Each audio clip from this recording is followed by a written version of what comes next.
परमेश्वर आत्मा है और ये आवश्यक है कि उसके आराधक आत्मा में होकर उसकी अगुवाई करें। हम सब परमेश्वर के हमदो सिताइश में गीत गाएंगे। गीत की संख्या है 52। आओ जग के लोग सभी यीशु राजा बुलाता।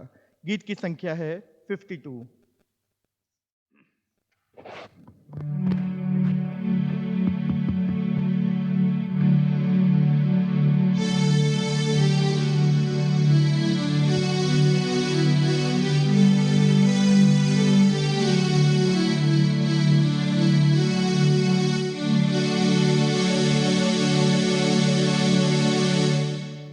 आओ जग के लोग सब ही यीशु राजा बुलाता है। आओ जग के लोग सब ही यीशु राजा बुलाता है। जग में जिसका स्थान नहीं है, जग में जिसका स्थान नहीं है, जग में जिसका मान नहीं है, जग में जिसका मान नहीं है, राज तुम्हें देने के लिए, राज तुम्हें देने के लिए यीशु राजा बुलाता है। आओ जग के लोग सब ही यीशु राजा बुलाता है। जग में तुम हो भूखे मरते, जग में तुम हो भूखे मरते, जग में तुम हो प्यासे मरते, जग में तुम हो प्यासे मरते। भोजन जल अब मुफ्त में देने, भोजन जल अब मुफ्त में देने यीशु राजा बुलाता है। आओ जग के लोग सब ही यीशु राजा बुलाता है। सिर पर कांटों का ताज निशानी, सिर पर कांटों का ताज निशानी, छाप है उसकी बहती पसली, छाप है उसकी बहती पसली। सीधे हाथ पसारे हुए, सीधे हाथ पसारे हुए यीशु राजा बुलाता है। आओ जग के लोग सब ही यीशु राजा बुलाता है। आओ भाइयों, आओ बहनों, आओ भाइयों, आओ बहनों, आओ उसको परखो देखो, आओ उसको परखो देखो। सारा भार उठाने के लिए, सारा भार उठाने के लिए यीशु राजा बुलाता है। आओ जग के लोग सब ही यीशु राजा बुलाता है।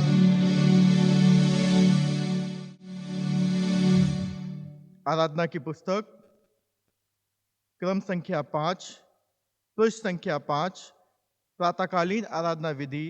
हम इसे बारी बारी बोलेंगे। सराहना की विधि क्रम संख्या 2। हे प्रभु, हमारे होठों को खोल दीजिए तो हम आपकी स्तुति करेंगे। हे प्रभु, हम प्रातःकाल आपसे ही प्रार्थना करते हैं, आप हमारी पुकार अवश्य सुनेंगे।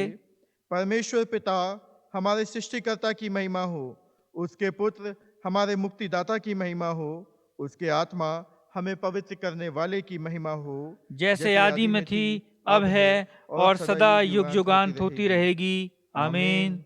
हे सब सामर्थी प्रभु परमेश्वर, आप पवित्र पवित्र पवित्र हैं। स्वर्ग और पृथ्वी आपके ऐश्वर्य से परिपूर्ण हैं। परम धाम में आपकी स्तुति हो। हम सर्वशक्तिमान परमेश्वर के सामने दीनता से अपने पापों को स्वीकार करें। हे परम पवित्र और परम दयावान परमेश्वर, हम मानते हैं कि हमने मन, वचन और कर्म से तथा भलाई न करने के कारण आपके विरुद्ध और एक दूसरे के विरुद्ध पाप किया है। इसलिए हम आपसे प्रार्थना करते हैं कि आप हम पर दया करें और हमारे पापों को क्षमा करें। आमीन। सर्वशक्तिमान और दयावान परमेश्वर हमारे सब पापों को क्षमा करे और उनसे हमें छुटकारा दे, हमें अपने जीवन को सुधारने के लिए अनुग्रह दे और पवित्र आत्मा के सामर्थ्य से हमें परिपूर्ण करे। आमीन। अब समय होगा कि पुराने नियम का पाठ पढ़ा जाएगा।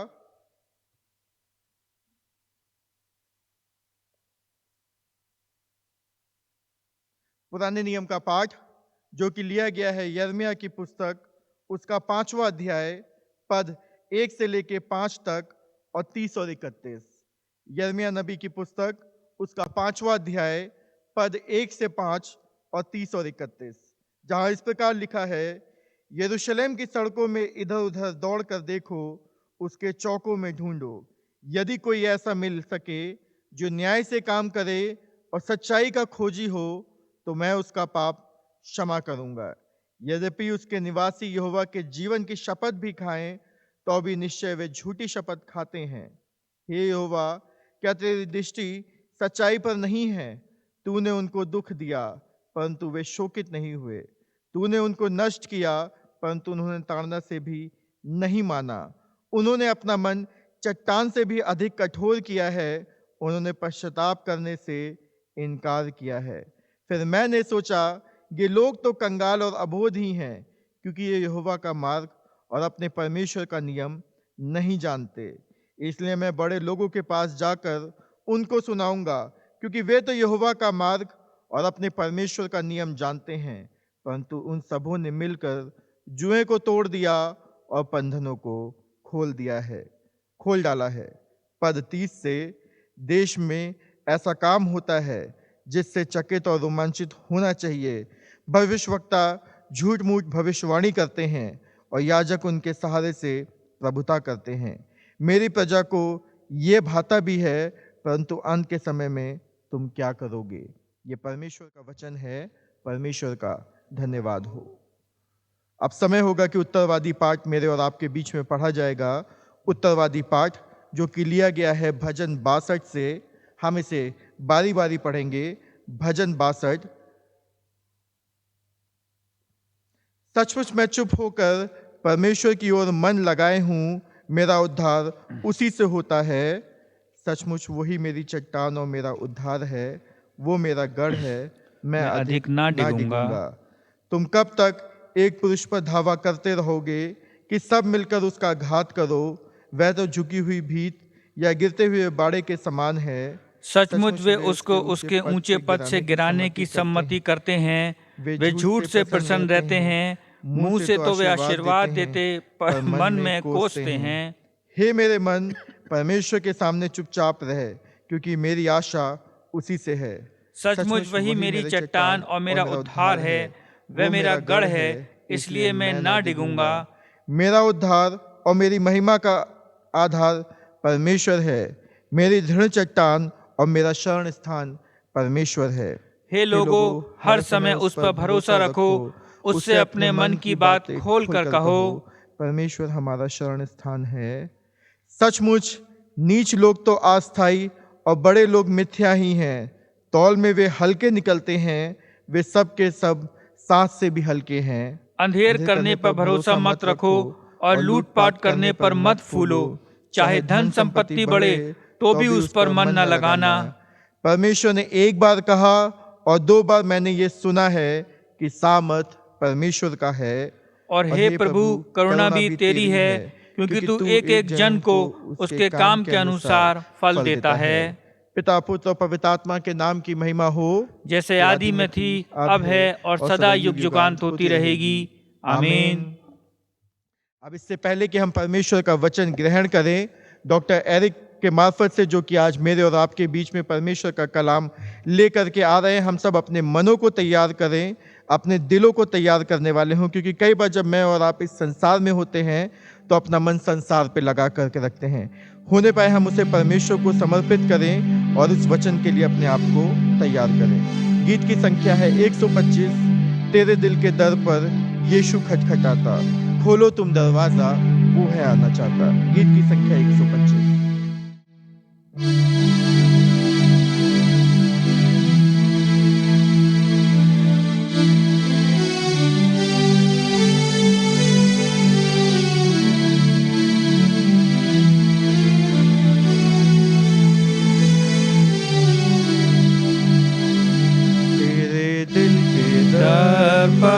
यीशु खटखटाता, खोलो तुम दरवाजा, वो है आना चाहता।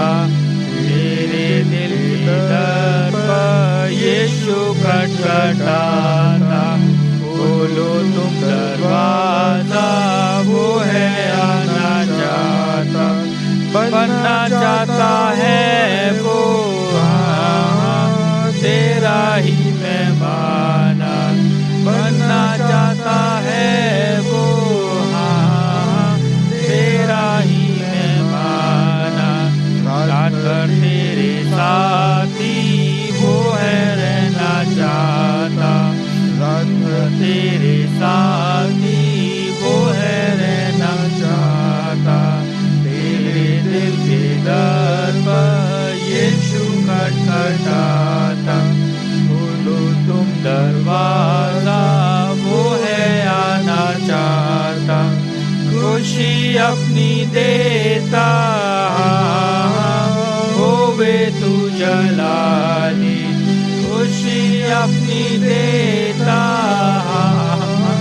होवे तू जलाली। रात तेरे साथी वो है रहना चाहता, रात तेरे साथी वो है रहना चाहता। तेरे दिल के दर पर यीशु खटखटाता, खोलो तुम दरवाजा, वो है आना चाहता। नमवा से बोलता मुआ तेरे वास्ते, नरमवा से बोलता मुआ तेरे वास्ते। छोड़ो बसलूकी, खोलो दर में आता, छोड़ो बसलूकी, खोलो दर में आता। तेरे दिल के दर पर यीशु खटखटाता, छोड़ो तुम दरवाजा, वो है आना चाहता। तेरी खातिर मैंने पहना ताज खरीदा, तेरी खातिर मैंने पहना ताज खरीदा। तुझको अब जलाली ताज में मैं पहनाता,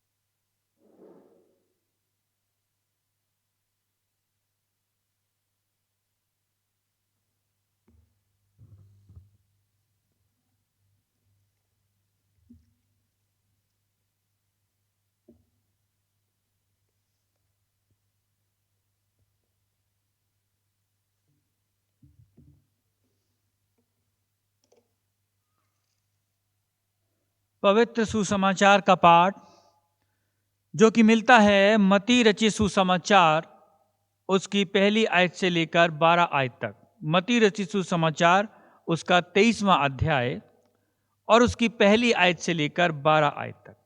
हे प्रभु यीशु क्रिस्त, तेरी स्तुति हो। और यहां इस प्रकार लिखा है,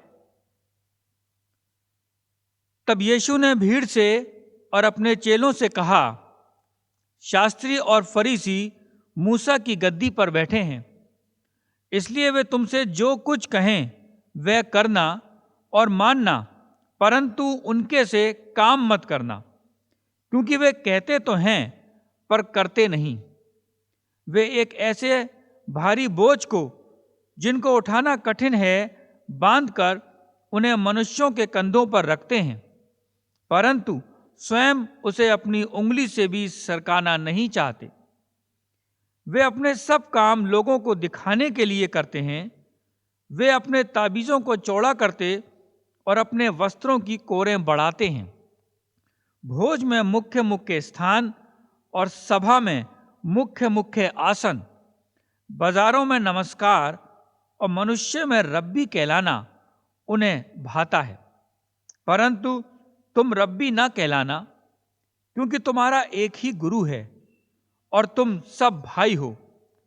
पृथ्वी पर किसी को अपना पिता ना कहना, क्योंकि तुम्हारा एक ही पिता है जो स्वर्ग में है।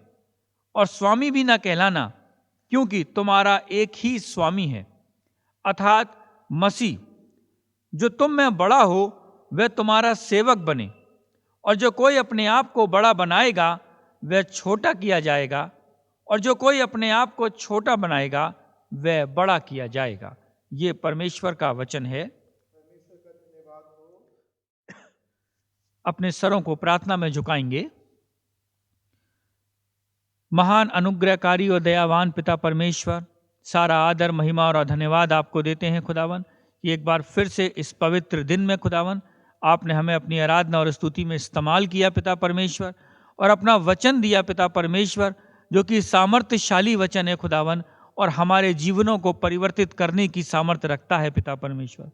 होने दें खुदावन की वचन को पढ़ के, समझ के, इस पे मनन करके पिता परमेश्वर आपकी तमाम स्वर्गीय आशीषें और वरदानों को प्राप्त करने वाले हो सकें खुदावन। और पिता परमेश्वर हमारी स्तुति और हमारी प्रशंसा जो हम आपकी करते हैं पिता परमेश्वर, वो आपको पसंद आने वाली हो सके पिता परमेश्वर। हम में से हर एक को पिता परमेश्वर जो अपने घरों में कलीसिया के लोग खुदावन आपके इस वचन में लगे हुए हैं पिता परमेश्वर, आराधना में शामिल हैं खुदावन, सबको नाम बनाम आशीष और बरकत दीजिए खुदावन। उनके और उनके परिवारों पे पिता परमेश्वर आपकी आशीष और बरकत हमेशा बनी रहे पिता परमेश्वर। इस प्रार्थना को हम अपने उद्धार करता खुदावन यीशु मसीह के वसीले से मानते हैं, आमीन। कलीसिया मेहरबानी से अपने घरों में बैठ जाए।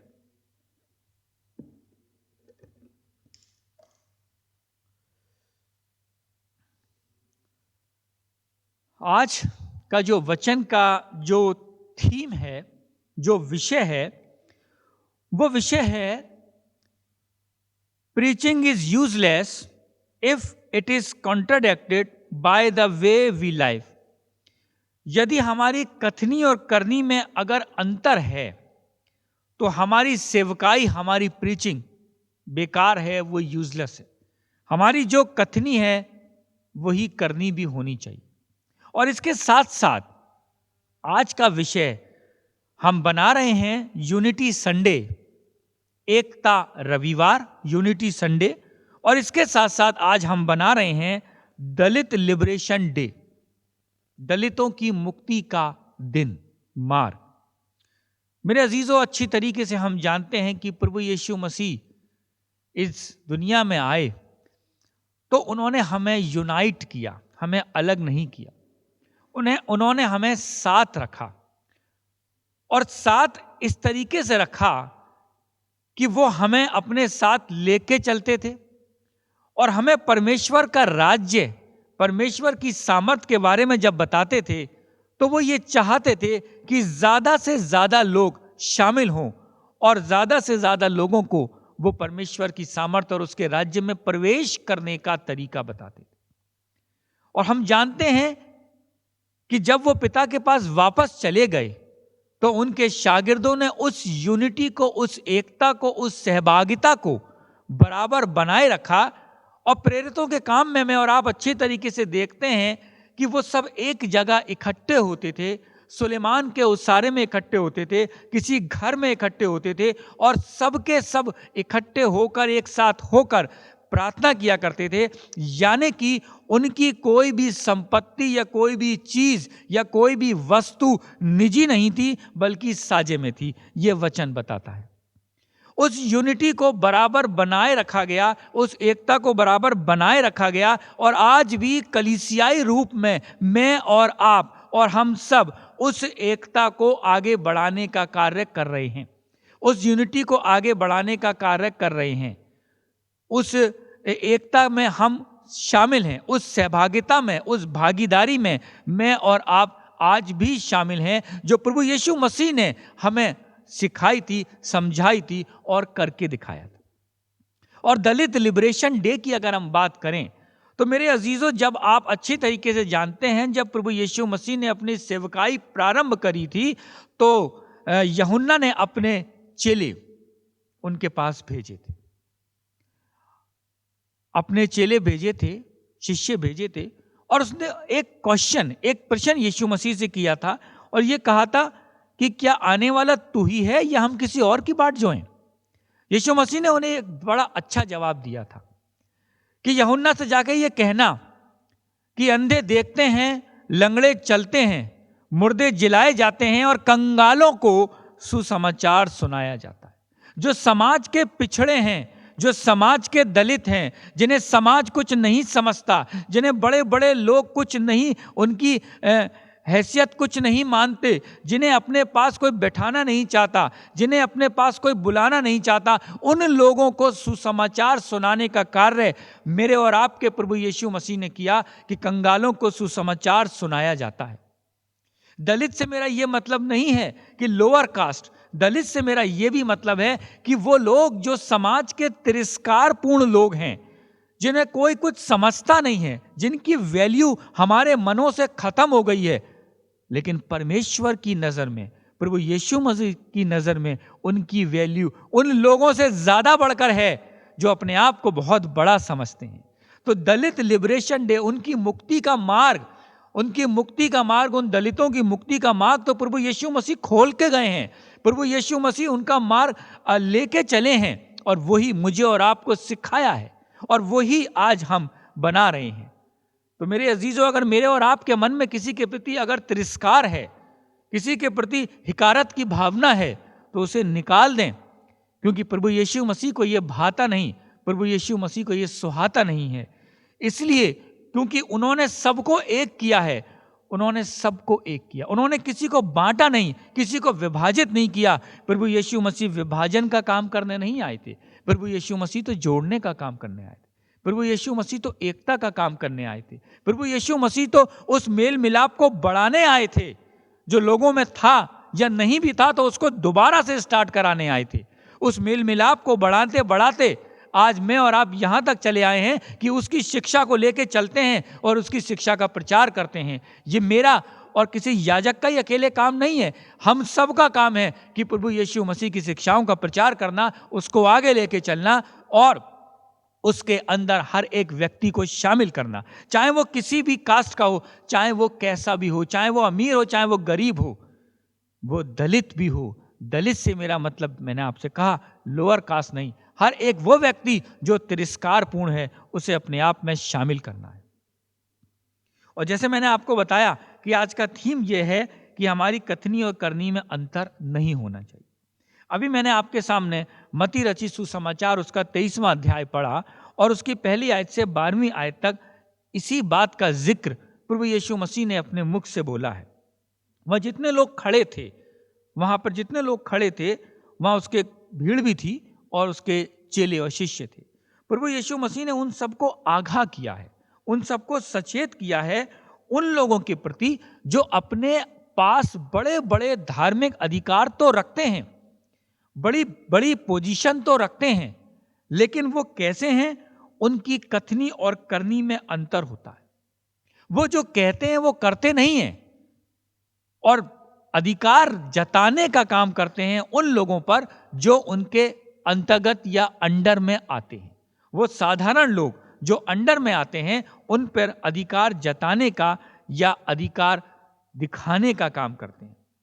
मेरे अजीजों, यीशु मसीह की सेवकाई को अगर आप देखें, यीशु मसीह की सेवकाई बहुत ज्यादा नहीं है, 3-3.5 साल की सेवकाई है। और उस सेवकाई पे मैं और आप अगर गौर करें तो उसकी कथनी और करनी में अंतर नहीं था। जो कहता था वो करके दिखाता था, और मैं आपको आगे बताऊंगा, जो कहता था वो करके दिखाता था। जैसा उसने कहा वो करके दिखाया, यानी कि उसकी कथनी उसकी करनी पर आधारित थी। और वही चीज, वही बात प्रभु यीशु मसीह मुझसे और आपसे आज भी चाहता है। कुछ नहीं बदला। वो ये चाहता है जो मैं और आप कहते हैं वो करके दिखाएं। अगर मैं और आप किसी की मदद करने की बात करते हैं, किसी दलित की मदद करने की बात करते हैं, किसी जरूरतमंद की मदद करने की बात करते हैं, तो केवल बातें ही ना करें, करके भी दिखाएं। और इसी से प्रभु यीशु मसीह प्रसन्न होता है और तमाम स्वर्गीय आशीषों और वरदानों को मेरे और आपके परिवारों पे देता है। और हम जानते हैं इस बात को। अगर आप यशाया 29 निकालें, यशाया 29 और उसकी 13वीं आयत में, वहां पर लिखा है, प्रभु ने कहा, ये लोग मुंह से तो मेरा आदर करते हुए समीप आते हैं, परंतु अपना मन मुझसे दूर रखते हैं, और जो केवल मनुष्यों की आज्ञा सुन सुनकर मेरा भय मानते हैं। यीशु मसीह ने भी ये बात बोली है सुसमाचार में कि वो बहुत से लोग होठों से तो मेरा आदर करते हैं, लेकिन उनका मन मुझसे दूर रहता है, ये व्यर्थ मेरी उपासना करते हैं। मेरे अजीजों, मैं और आप अगर होठों से प्रभु यीशु मसीह का आदर करते हैं तो ये बहुत अच्छी बात है, ये बहुत अच्छी बात है। लेकिन क्या मन अगर उस आदर में शामिल है तो ये और भी अच्छी बात है। अगर मन दूर है, सिर्फ होठों से आदर हो रहा है, तो यीशु मसीह साफ कह रहा है, ये व्यर्थ मेरी उपासना करते हैं, व्यर्थ मेरी उपासना। उस उपासना से कोई फायदा नहीं, उस स्तुति और उस प्रशंसा से कोई फायदा नहीं। प्रभु यीशु को ग्रहण नहीं होगी, प्रभु यीशु स्वीकार नहीं करेगा, हमारी प्रार्थनाएं ऊपर नहीं पहुंचेंगी। क्योंकि जो लोग होठों से आदर करते हैं वो मन से भी आदर करें तो प्रार्थना स्वीकार होती है। और होठों से, अगर केवल होठों से ही आदर है, तो होठों के आदर के लिए प्रभु यीशु मसीह किसी भी तरीके की आशीष देने की कोई गारंटी नहीं लेता। जो सुन सुनकर भय मानते हैं। मत्ती 12 और उसकी 37 आयत देखिए क्या लिखा है। मत्ती 12 और उसकी 37 आयत में भी लिखा है, क्योंकि तू अपनी बातों के कारण निर्दोष और अपनी बातों के कारण ही दोषी ठहराया जाएगा। मेरी और आपकी बातें हैं जो मुझे और आपको दोषी या निर्दोष ठहराएंगी। मेरे और आपके मुंह के कथन हैं जो मुझे और आपको दोषी या निर्दोष ठहराएंगे। हम अपनी बातों के कारण ही दोषी ठहराए जाएंगे। जब प्रभु यीशु मसीह के सम्मुख जब खड़े होंगे, जब पहुंचाए जाएंगे, एक दिन आना है और जरूर आएगा वो दिन, तब मैं और आप अपनी बातों के कारण दोषी और निर्दोष ठहराए जाएंगे। हमने जो दूसरे के लिए बुरा बोला, हमने जो दूसरे की बुराई करी, हमने जो दूसरे के लिए अपशब्दों का इस्तेमाल किया, वो सारे के सारे दोष मुझ पे और आप पे आएंगे और हम पे आएंगे वो दोष, और हम तब दोषी ठहराए जाएंगे। अपने वचनों को भी संभाल कर बोलना है। ना जाने कौन सी ऐसी बात हो गई हमसे या हो जाए हमसे जो प्रभु यीशु मसीह को बुरी लग जाए, उसको अच्छी ना लगे और हम दोषी ठहराए जाएं। मेरे अजीजों, इस बात का ध्यान रखना है, ये शिक्षा है। मुझे और आपको इस बात का ध्यान रखना है कि कौन सी बात है जो उसको प्रसन्न कर सकती है और कौन सी बात है जो उसको नाराज कर सकती है। हमारी कथनी और हमारी करनी क्या है, इस बात को लगातार ध्यान में रखते हुए कार्य करना है। मैंने आपसे कहा कि बाइबल एक शिक्षा है, बाइबल प्रभु यीशु मसीह का वचन है, उसके साथ साथ वो शिक्षा है। वो हमें सिखाती है, हमें बताती है कि हमें किस मार्ग पे चलना है। मत्ती 6 और उसकी 1 से 2 आयत में बड़ा क्लियर, बड़ा साफ लिखा है। मत्ती 6 और उसकी 1 और 2 आयत, सावधान रहो, तो मनुष्यों को दिखाने के लिए अपने धर्म के काम ना करो, नहीं तो अपने स्वर्गीय पिता से कुछ भी फल ना पाओगे। इसलिए जब तू दान करे तो अपने आगे तुरही ना बजवा, जैसे कपटी सभाओं और गलियों में करते हैं, ताकि लोग उनकी बड़ाई करें। मैं तुमसे सच कहता हूं कि वे अपना प्रतिफल पा चुके। जो लोग मनुष्यों को दिखाने के लिए अपने धर्म के काम करते हैं, वो अपने स्वर्गीय पिता से कुछ भी प्राप्त नहीं करेंगे। ऐसा मैं नहीं कह रहा, बाइबल का परमेश्वर प्रभु यीशु मसीह कह रहा। और वो अपना प्रतिफल पा चुके, अब उन्हें कोई भी प्रतिफल, कोई भी रिजल्ट, कोई भी आशीष नहीं मिलेगी, वो अपना प्रतिफल पा चुके। इसलिए जब तू दान करे तो अपने आगे तुरही ना बजवा। कोई ज़रूरत नहीं मुझे और आपको कलीसिया में बताने की, कोई ज़रूरत नहीं मुझे और आपको किसी दूसरे को बताने की कि हमने दान किया है, हमने किसी की मदद करी है। प्रभु यीशु मसीह मना करता है।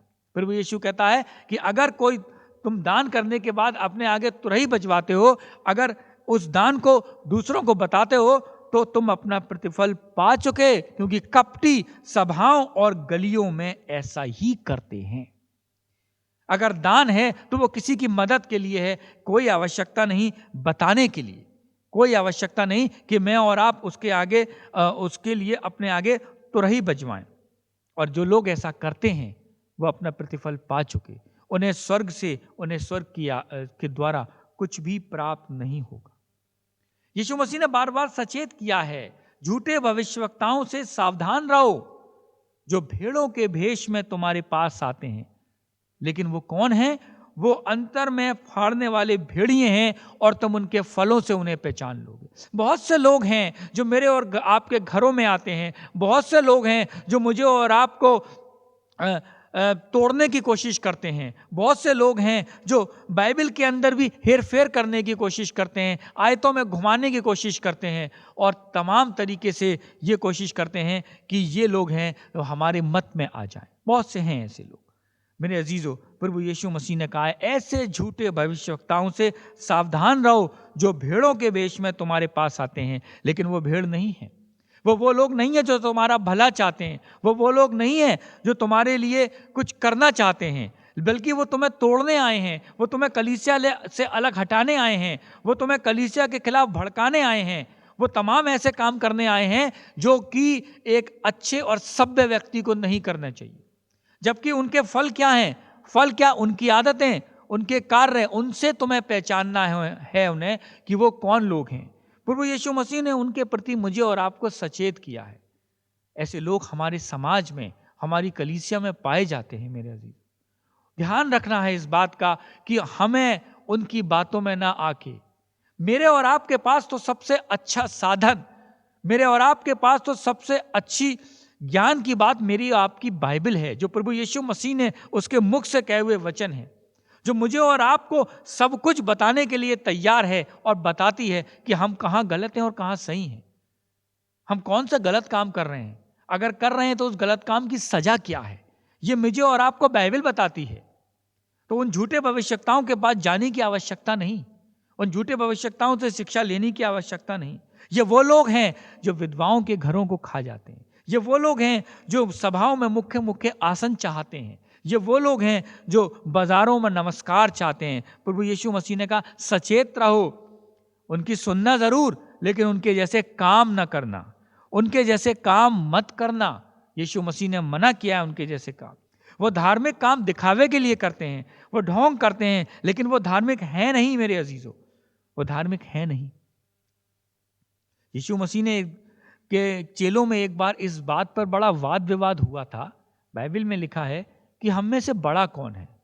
हालांकि वो बहुत ज़्यादा संख्या में नहीं थे, हमारी कलीसिया तो बहुत ज़्यादा संख्या में होती है, वो तो कम संख्या में थे, लेकिन तब भी उनमें ये वाद विवाद हुआ कि हम में से बड़ा कौन है। और यीशु मसीह ने उनके वाद विवाद को वहीं समाप्त कर दिया। उन्होंने ये नहीं कहा कि तुम में से ये बड़ा है या वो बड़ा है या मैं सबसे बड़ा हूं। उन्होंने उनके वाद विवाद को समाप्त कर दिया और ये कहा कि यदि कोई बड़ा होना चाहे तो सबसे छोटा और सबका सेवक बने। मेरे अजीजों, मैं और आप अच्छी तरीके से जानते हैं कि प्रभु यीशु मसीह जब आसमान को छोड़ के जमीन पे आया तो क्या वो राजा की हैसियत से आया था? क्या उसका जन्म महलों में हुआ था? क्या उसे महलों की या राजसी सुविधाएं मिली थी? कुछ भी ऐसा नहीं था, कुछ भी ऐसा नहीं था। उसका जन्म एक ऐसी गौशाला में हुआ था जहां इंसान नहीं रहता, भेड़ बकरियां या जानवर रहते, वो वहां पैदा हुआ। कोई मखमली बिस्तर पे वो नहीं लिटाया गया, वो घास फूस में, चरनी में लिटाया गया। वो आसमान को छोड़ के जमीन पे मेरे और आपके लिए आया, और किस तरीके से वो रहा, ये मैं और आप अच्छी तरीके से जानते हैं। एक साधारण व्यक्ति की तरह वो रहा है, वो राजा की तरह नहीं रहा। और उसका जीवन जो था वो मेरे और आपके लिए कुर्बान किया गया है। वो कुर्बानी देने आया था। जो पिता ने योजना बनाई थी कि वो अपने पुत्र को, मुझको और आपको बचाने के लिए भेजेगा, उस योजना को उसने प्रभु यीशु मसीह में कामिल किया। और वो जो योजना थी वो प्रभु यीशु मसीह में होकर मेरे और आपके सामने आ गई। और उस योजना के द्वारा मैं और आप पापों के उस बोझ से दबाए गए जिसका कहीं कोई छुटकारा नहीं था। और वो बोझ बढ़ता चला जा रहा था, वो पाप बढ़ते चले जा रहे थे। इससे पहले तमाम भविष्यवक्ता आए, तमाम नबी आए, तमाम लोग आए प्रभु यीशु मसीह से पहले। किसकी मैंने और आपने, हम लोगों ने किसकी मानी, किसकी सुनी? किसी की नहीं सुनी। उन्हें मार डाला, उन्हें सताया। तब पिता ने अपने पुत्र को भेजा, क्योंकि पिता चाहता था कि मेरे हाथों के द्वारा बनाए गए लोग हमेशा की जिंदगी पाएं और पापों के बोझ से दूर हो जाएं। और प्रभु यीशु मसीह जमीन पे आया और वो हमें परमेश्वर के राज्य में दाखिल कराने का संदेश देता रहा। हमारे पापों को क्षमा करता रहा, करवाता रहा, हमारे रोगों को चंगा करता रहा, हमारे मुर्दों को जिलाता रहा और हमारी जिल्लत, हमारे तमाम तरीके के चैलेंज भी झेलता रहा, फेस करता रहा। जब वो चलता था तो बहुत से लोग उसके साथ ऐसे भी चलते थे, उसके पीछे ऐसे भी चलते थे मेरे अजीजों, जो उसको छोटी छोटी बात पे चैलेंज करते थे। बहुत से फरीसी, बहुत से सदूकी उसे चैलेंज करते थे, उसे तमाम तरीके से परेशान करने की कोशिश करते थे। वो चाहते थे कि उसे किसी बात पे पकड़ लें, उसकी इंसल्ट कर दें। लेकिन प्रभु यीशु मसीह हमारे खातिर उन सब बातों को फेस करता रहा और परमेश्वर का मार्ग मुझे और आपको बताता रहा कि उसमें कैसे प्रवेश करना है। जो कहता था वो करके दिखा दिया करता था। और वो जो लोग जो उसे चैलेंज करते थे वो अपने मुंह की खाते थे। मुंह की खाने का मतलब है वो चुपचाप खड़े रह जाते थे और वो उनके बीच में वो चमत्कार, वो कार्य कर दिया करता था जो साधारण व्यक्ति तो कर ही नहीं सकता।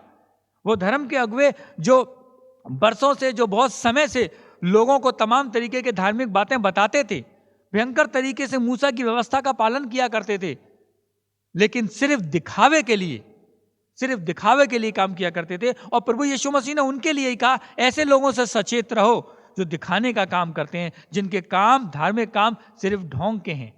प्रभु यीशु मसीह ने उनके प्रति मुझे और आपको सचेत किया है। मेरे अजीजों, मैं और आप पतरस के बारे में अच्छी तरीके से जानते हैं। यीशु मसीह का बहुत खास शिष्य था, यीशु मसीह के साथ चलता था, बड़ा ही खास व्यक्ति था प्रभु यीशु मसीह। और हम जानते हैं कि एक बार यीशु मसीह से उसने क्या कहा था। मैं कथनी और करनी की बात कर रहा हूं। यीशु मसीह से उसने एक बार कहा था कि यदि सब तेरे विषय में ठोकर खाएं तो खाएं, परंतु मैं कभी ठोकर नहीं खाऊंगा। और आगे भी बोलता है कि यदि मुझे तेरे साथ मरना भी पड़े तो भी मैं तुझसे मुकरूंगा नहीं। मरना भी पड़े तो भी मैं तुझसे नहीं मुकरूंगा। क्या कहा उसने? मरना भी पड़े। और जब ये तो कथनी हो गई, और जब करनी की बात आई मेरे अजीजों, तो पतरस सबसे पहले मुकरा था। जब पतरस ने देखा कि प्रभु यीशु मसीह का जीवन तो अब खतरे में पड़ गया, इसे तो लोग पकड़ के ले गए और न जाने इसके संग क्या करेंगे, इसे मार डालेंगे या इसे यातनाएं देंगे या कारागार में डाल देंगे। और अगर मैंने ये इस बात का शो कर दिया कि मैं इसका शिष्य हूं या इसका मैं चेला हूं, तो मेरे साथ भी वही होगा जो इसके साथ कर रहे हैं, जो इसको मार रहे हैं, जो इसको घसीट रहे हैं, जो तमाम तरीके के इल्जाम इस पे लगा रहे हैं, तमाम तरीके की अदालतों में इसे घसीट के ले जा रहे हैं, वो मेरे साथ भी कर सकते हैं। इस कारण उसने कहा, मैं नहीं जानता उसे, मैं नहीं जानता। कथनी क्या थी? मुझे तेरे साथ मरना भी पड़े तो मैं मर जाऊंगा, तुझसे मुकरूंगा नहीं। सब तेरे विषय में ठोकर खाएं तो खाएं, मैं नहीं खाऊंगा। और करनी क्या हो गई?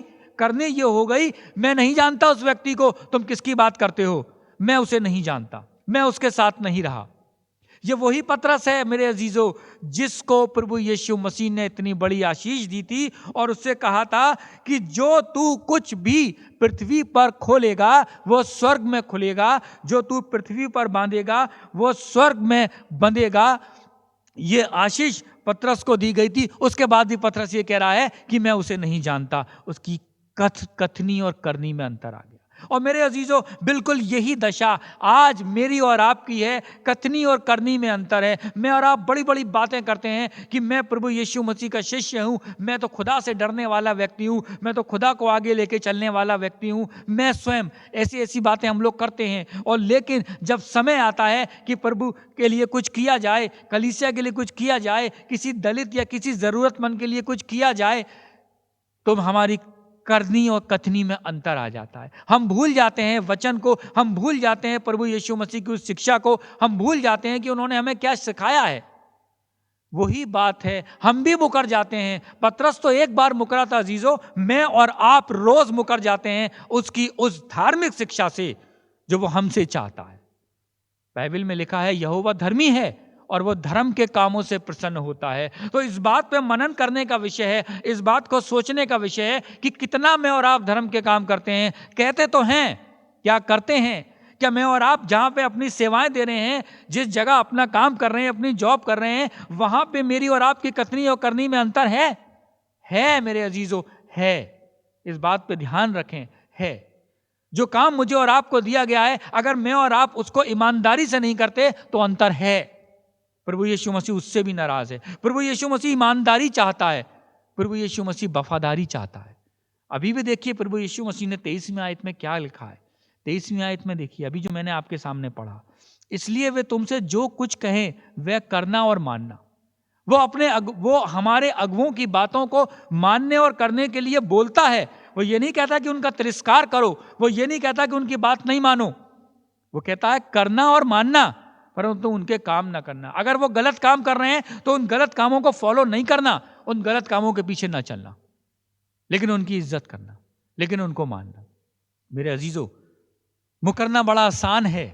पतरस ने मुकर के अपनी जिंदगी को तो बचा लिया। हो सकता है पतरस को भी यातनाएं दी जाती, लेकिन क्या हुआ? उसकी करनी और कथनी में अंतर आ गया।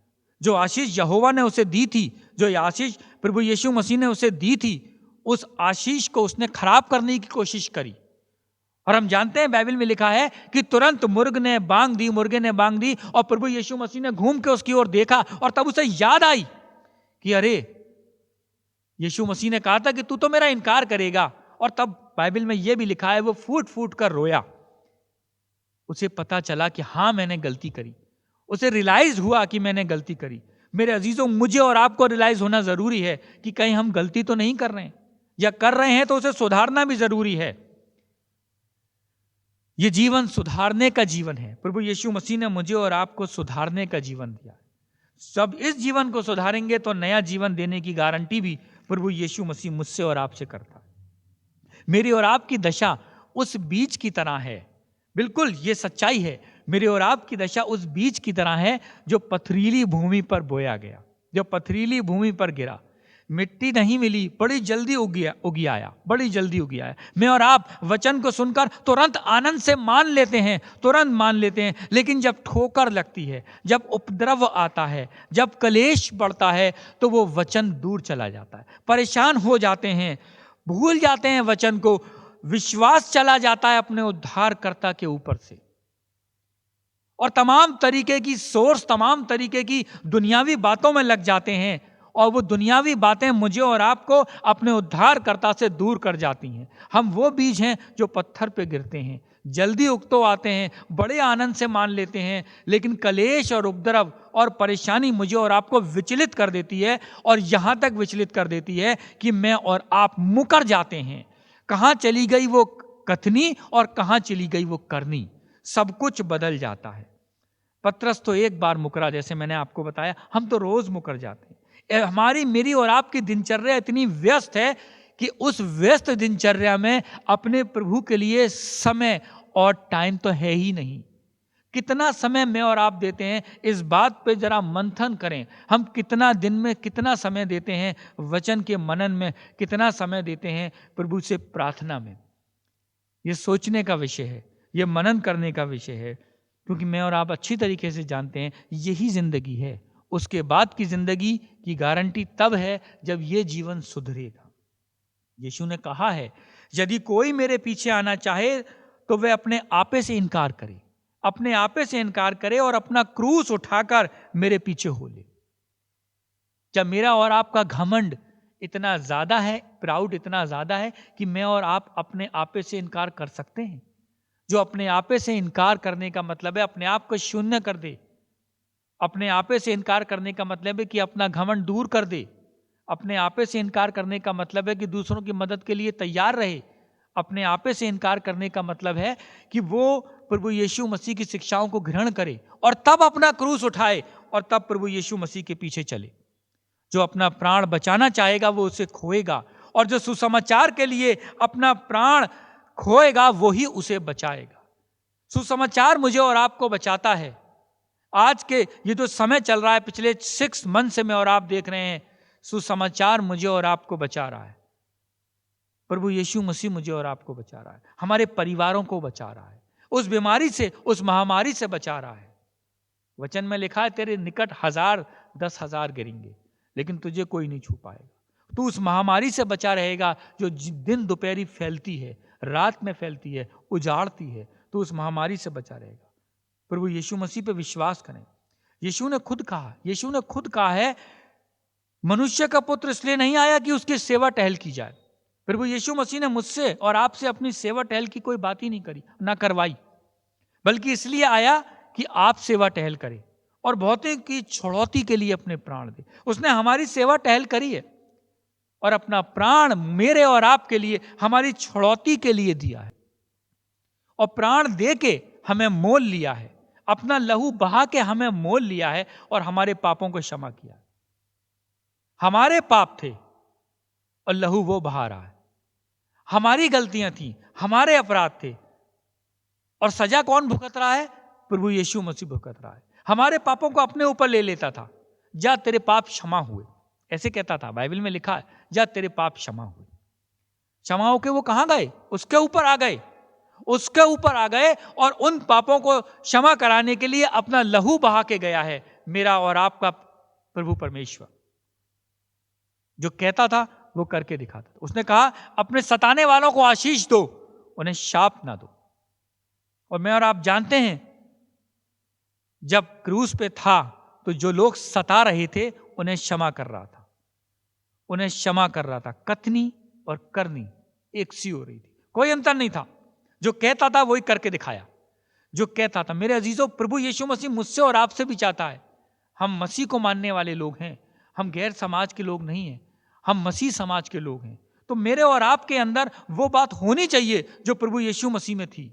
कथनी और करनी में कोई अंतर नहीं।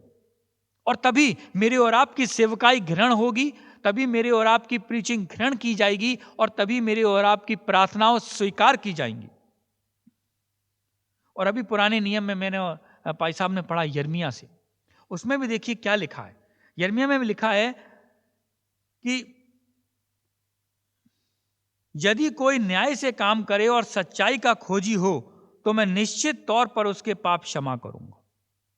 पाप सबने किए हैं, अपराध सबने किए हैं, लेकिन यीशु मसीह क्या कह रहा है, परमेश्वर क्या कह रहा है? जो सच्चाई से काम करे और न्याय का खोजी हो, मैं उसके पाप क्षमा करूंगा। यानी कि अगर किसी ने गलत काम भी कर दिए हैं और न्याय का काम करता है, सच्चाई के रास्ते पे चलता है, तो निश्चित तौर से पाप क्षमा किए जाएंगे, क्योंकि पाप तो सबने किए हैं। कोई ऐसा व्यक्ति नहीं है जिसने पाप ना किए हो, जिसने अपराध ना किए हो। लेकिन यीशु मसीह पिता परमेश्वर इस बात के लिए कह रहा है कि मैं उसका पाप क्षमा करूंगा। मेरे अजीजों, परमेश्वर बलिदानों से प्रसन्न नहीं होता, वो बलिदानों से प्रसन्न नहीं होता, बल्कि वो प्रसन्न होता है अपनी बात मानने से। मैं और आप उसकी बात कितनी मानते हैं, वो इससे प्रसन्न होता है। जो उसकी झूठी शपथ नहीं खाते, वो उनसे प्रसन्न होता है। झूठी शपथ खाने वालों से प्रसन्न नहीं होता। मैं और आप छोटी छोटी बात पे प्रभु के परमेश्वर की शपथ खा लेते हैं, और उसके बाद फिर वही कामों में, वही दिनचर्या में, वही गलत कामों में व्यस्त हो जाते हैं। वो उनसे प्रसन्न नहीं होता। जो लोग यहोवा का मार्ग नहीं जानते, जो लोग यहोवा का मार्ग नहीं जानते, जो नहीं जानते कि यहोवा उनसे चाहता क्या है, मेरे अजीजों, वो कंगाल हैं, वो कंगाल हैं, उनकी जेब खाली है। मैं और आप बचपन से मसीहत में हैं, हमारे बाप दादा मसीहत में रहे, उसके बाद भी अगर मैं और आप यहोवा का मार्ग नहीं जान पाए तो हम कंगाल हैं, हमारे पास कुछ नहीं है, हम खाली हाथ हैं। यहोवा मुझसे और आपसे चाहता क्या है? सारा जीवन बीत गया और हम ये नहीं जान पाए कि वो मुझसे और आपसे चाहता क्या था। तो मैं और आप कंगाल हैं, इस बात को मान के चलिए। प्रभु यीशु मसीह ने कहा कंगालों को सुसमाचार सुनाया जाता है। तो मैं और आप कंगाल हैं।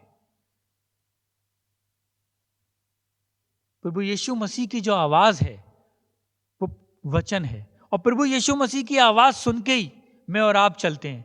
याद रखिएगा, मसीहत में वचन में साफ लिखा है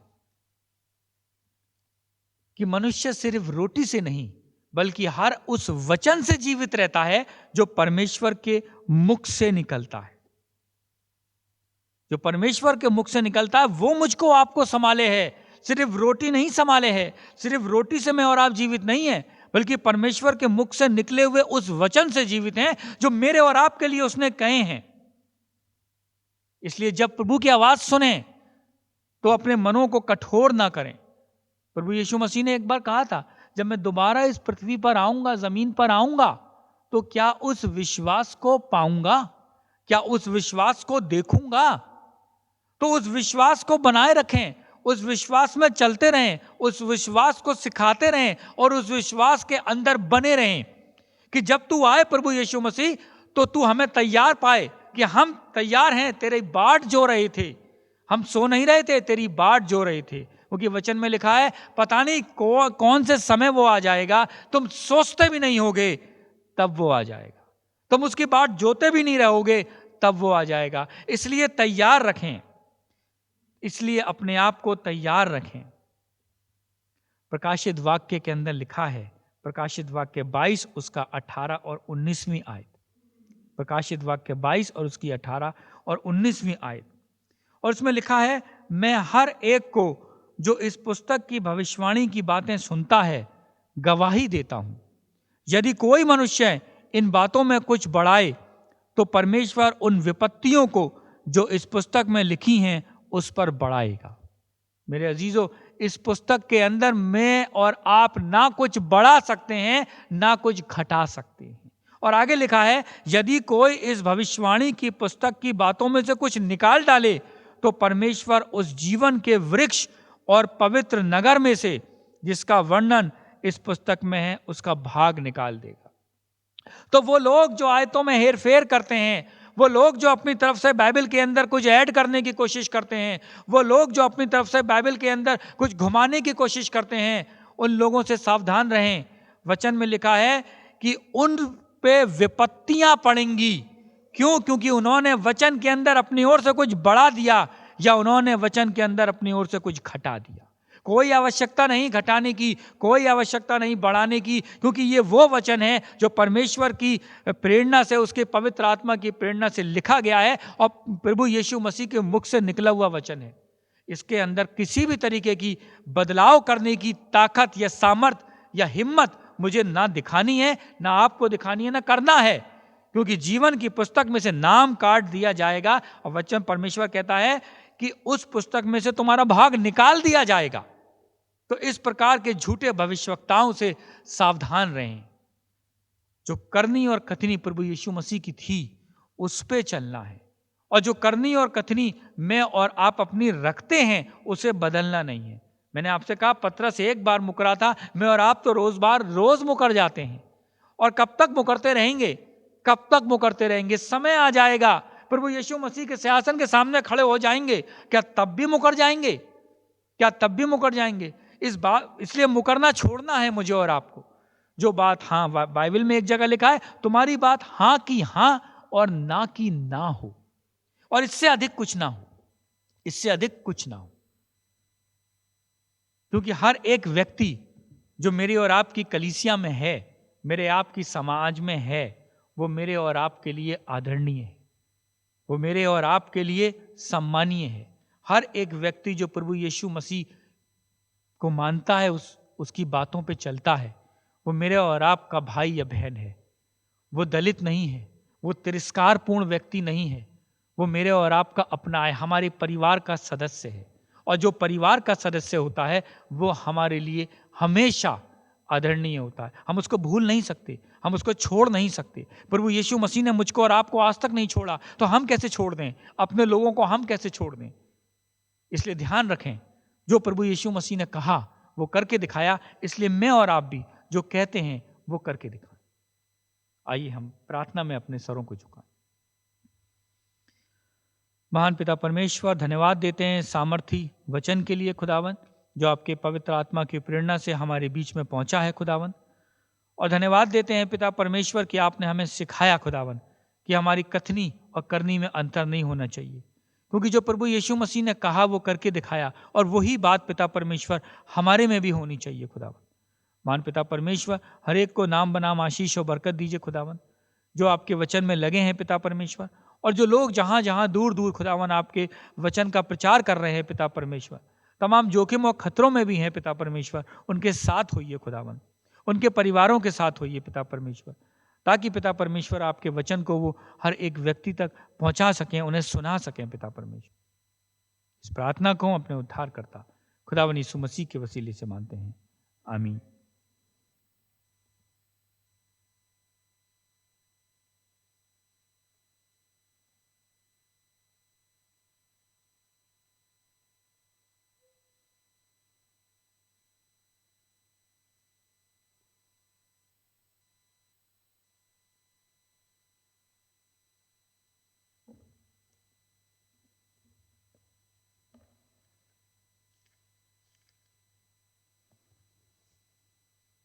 प्रेरितों का विश्वास वचन, पृष्ठ संख्या 8, क्रम संख्या 12। जमात मेहरबानी से अपने घरों में खड़ी हो जाए। हम इसे साथ साथ बोलेंगे। मैं सर्वशक्तिमान पिता, स्वर्ग और पृथ्वी के सृष्टिकर्ता परमेश्वर पर विश्वास करता हूँ। मैं उसके इकलौते पुत्र हमारे प्रभु यीशु क्रिस्त पर विश्वास करता हूँ। वो पवित्र आत्मा की सामर्थ से गर्भ में आए और कुंवारी मरियम से जन्मे। उन्होंने पेंतुस पिलातुस के शासन में दुख भोगा। वो क्रूस पर चढ़ाए गए, मरे और गाड़े गए और मृतकों के लोक में उतरे। तीसरे दिन वो जी उठे। वो स्वर्ग पर चढ़ गए और पिता की दाहिनी ओर विराजमान हुए। वो जीवित और मृतकों को न्याय करने को फिर आएंगे। मैं पवित्र आत्मा पर, पवित्र अलौकिक कलीसिया पर, संतों की संगति, पापों की क्षमा, देह के पुनरुत्थान और शाश्वत जीवन पर विश्वास करता हूँ। आमीन। प्रभु हम पर दया कीजिए। क्रिस्ट हम पर दया कीजिए। प्रभु हम पर दया कीजिए। परित निवेदन, पृष्ठ संख्या 9, क्रम संख्या 15। हम इसे बारी बारी बोलेंगे। हे प्रभु, अपने आत्मा की शक्ति से हमें प्राण फूंक दीजिए और आपकी सेवा आनंद से करने के लिए हमें जागृत कर दीजिए। न्याय और स्वतंत्रता को फैलाने के लिए हमारी सहायता कीजिए और सबको जीवन की भरपूरी प्रदान कीजिए। दरिद्र और दलितों के प्रति अपना प्रेम हम में उत्पन्न कीजिए। जो बीमार हैं और मृत्यु के निकट हैं, उन सबको आशा और दिलासा दीजिए। वर दीजिए कि हमारे देश में एकता और मेल मिलाप बना रहे और देशवासियों को शांति की आशीष मिले। जिनको अधिकार प्राप्त है उनको अपने पवित्र आत्मा के द्वारा मार्गदर्शन कीजिए और आपका शासन समस्त संसार में हो। हे प्रभु, अपने लोगों को आशीष दीजिए और हमें विश्वास तथा प्रेम में स्थिर रखिए। आज की विशेष कॉलेट, पवित्र आत्मा के अवतरण पर्व के पश्चात 23वां रविवार। हम प्रार्थना करें। हे अत्यंत अनुग्रहकारी पिता, आप भ्रम में पड़े लोगों को भी ज्योति दिखाते हैं ताकि वे पाप से विमुख हो जाएं। वर दीजिए कि हम जो मसीह का नाम धारण करते हैं उन सब बातों को छोड़ दें जो हमारी बुलाहट के अनुकूल नहीं है और अपने पवित्र इच्छा को आनंद पूर्वक पालन करते हुए जीवन व्यतीत करें। हमारे प्रभु यीशु मसीह के द्वारा, जो आपके पवित्र आत्मा के साथ एक परमेश्वर है और अब तथा सदा सर्वदा जीवित और राज्य करते हैं। आमीन। साथ ही साथ आज हम कम्युनियन ऑफ चर्चेस सेलिब्रेट कर रहे हैं, यूनिटी ऑफ चर्चेस सेलिब्रेट कर रहे हैं, तो हम उसकी भी प्रार्थना करते हैं। Call it for the communion of churches in India. O God of unchangeable power and eternal light, look favorable upon your whole church, that wonderfully and sacred mystery, and by the tranquil operation of your perpetual providence, carry out the work of our salvation through the unity of the communion of churches in India, that those who were cast down may be raised up, all people may live with dignity, freedom, and worth. through Jesus Christ our Lord, who lives and reigns with you and the Holy Spirit, one God, now and forever. Amen. क्रम संख्या 17 की प्रार्थना हम साथ साथ बोलेंगे। हे प्रातःकाल के सृष्टिकर्ता परमेश्वर, आपने अंधकार को दूर किया और आप संसार में प्रकाश लाए। आप हमारे मध्य से पाप के अंधकार को मिटा दीजिए, हमारे हृदय में अपने सत्य का प्रकाश उत्पन्न कीजिए और हमारे हाथों को भले कार्य करने के लिए सबल बनाइए। आपके पुत्र प्रभु यीशु क्रिस्त सत्य ज्योति हैं, उन्हीं के द्वारा आप हमें प्रकाश और आनंद प्रदान कीजिए। आमीन। हे शाश्वत परमेश्वर पिता, आपके सामर्थ्य से हमारी सृष्टि हुई है और आपके प्रेम द्वारा हमारा उद्धार हुआ। आप अपने पवित्र आत्मा के द्वारा हमारा मार्गदर्शन कीजिए और हमें सबल बनाइए कि आज हम अपने आप को प्रेम से आपकी और एक दूसरे की सेवा में अर्पण करें। आमीन। अब समय होगा कि आज के जो इश्तिहार हैं वो मेरे और आपके सामने रखे जाएंगे। पवित्र आत्मा के अवतरण पर्व के पश्चात 23वां रविवार की आराधना सभा में आप सबका स्वागत है।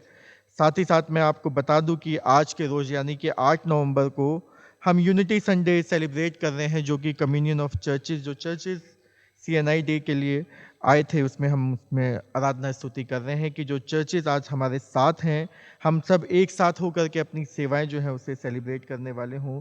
साथ ही साथ हम दलित संडे भी आज सेलिब्रेट कर रहे हैं, क्योंकि हम जानते हैं कि हर एक वो व्यक्ति दलित है जिसको कहीं ना कहीं सप्रेस किया जाता है, सबऑर्डिनेट किया जाता है। होने पाए परमेश्वर का आत्मा हम सब के बीच में मंडराने वाला हो और हम सब पर अपना रहम बरसाने वाला हो। आने वाले रविवार यानी कि 15 नवंबर को चर्च का जो समय है वो सुबह 9 बजे रहेगा, तो कृपया याद रखें कि आने वाले रविवार को जो मैटिन्स की सर्विस अमल में लाई जाएगी उसका समय रहेगा सुबह 9 बजे। बीते सप्ताह की जो ऑफेट्री रही वो थी 804 रुपये। एक प्रेयर मीटिंग हुई जिसमें धन्यवादी है 840 रुपये। इस प्रकार से बीते सप्ताह की जो टोटल ऑफेट्री रही वो थी 1644 रुपये। कुछ प्रार्थनाओं की रिक्वेस्ट है, तो कृपया हम अपनी पारिवारिक प्रार्थनाओं में याद रखें। मिसेस सी पत्रस को, रेफरेंड डॉक्टर जे एंड्रू के फादर को जो कि साउथ में हैं, मिस्टर प्रकाश चंद और मिसेस हेलन चंद को भी बुजुर्गी के आलम में, हम इन्हें भी अपनी प्रार्थनाओं में याद रखें। साथ ही साथ मिसेस एंड मिस्टर दयाल को अपनी प्रार्थनाओं में याद रखें। Mister Masih Dayal and Julius Masih को भी अपनी हम प्रार्थनाओं में याद रखें कि परमेश्वर इन सब के साथ हो, इन सब पर अपना रहम बरसाने वाला हो, इन्हें अपनी चंगाई से मामूर करने वाला हो। यदि आप में से कोई अपना जन्मदिन या वेडिंग एनिवर्सरी बना रहा है तो उसे उसकी बहुत बहुत शुभकामनाएं। और साथ ही अगर आप समय रहते मुझे इन्फॉर्म कर देंगे तो आने वाले रविवार में हम आपके लिए परमेश्वर को धन्यवादी अर्पित करने वाले होंगे। मैं आपको बता दूं कि जब हमारी ऑनलाइन सर्विस चल रही है तो कांग्रीगेशन से दरखास्त है कि अपने घरों में ऑफेट्री जो है उसे एनवलप में देना शुरू करें, क्योंकि कई परिवार हैं जिनके तरफ से कोई भी ऑफरिंग जो है वो नहीं आ रही है।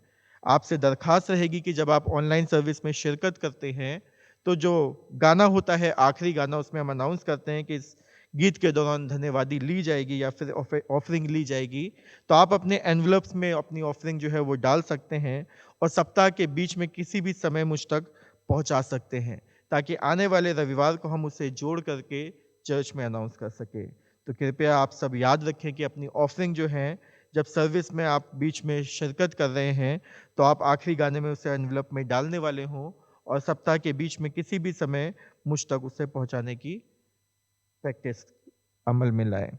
आपको बता दूं कि मंथली सब्सक्रिप्शन का जो रजिस्टर है वो मेरे पास मौजूद है। यदि आप अपना सब्सक्रिप्शन या ड्यूज क्लियर करना चाहते हैं तो आप मुझसे कांटेक्ट कर सकते हैं और सप्ताह के बीच में कभी भी आप मुझे फ़ोन करके जमा करने आ सकते हैं। हम अपनी फेसबुक की जो लाइव वर्शिप है उसे सुचारू रूप से इसी प्रकार से चलाते रहेंगे। होने पाए परमेश्वर हम सब पर अपनी कृपा दृष्टि बनाए रखे और अपना रहम हम सब के ऊपर बनाए रखे। Thank you. अंत में हम सब एक और गीत गाएंगे। गीत की संख्या है 58। आशीष तुझसे चाहते हैं, हे स्वर्गीय पिता हम आते हैं। और इसी गीत के दौरान आज का हदिया लिया जाएगा। जो परिवार अपने घरों में हैं वो अपने घरों में हदिये एनवलप्स में डाल दें और सप्ताह के दौरान मुझ तक पहुंचाने की कृपा करें। अंतिम गीत जो है, गीत की संख्या 58, आशीष तुझसे चाहते हैं, हे स्वर्गीय पिता हम आते हैं।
हम इस दान के लिए प्रार्थना करेंगे।